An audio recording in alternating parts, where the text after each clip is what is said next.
German horseradish soup is spicy, tart and creamy, the perfect starter for any festive meal. It also can be done in less than 20 minutes. How?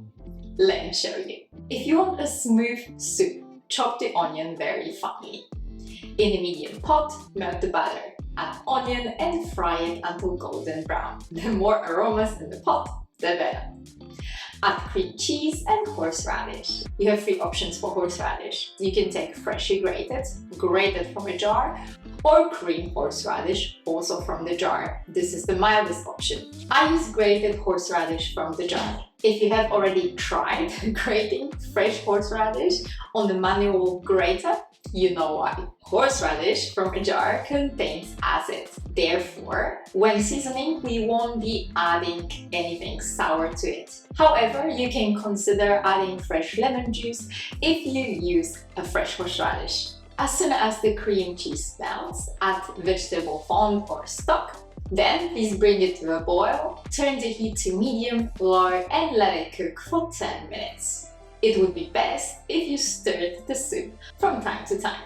You can season it with salt, sugar, pepper and lemon if using. Worcester sauce is also a great choice to season the soup. Add more horseradish if the soup needs more kick. Blend the soup to achieve the perfect consistency.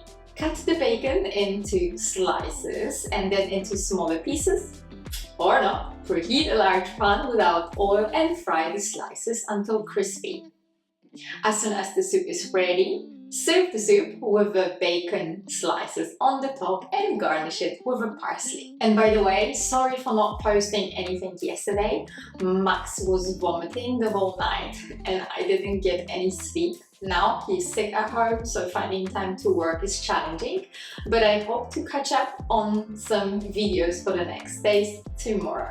So I guess in this case, I will see you very soon. Bye!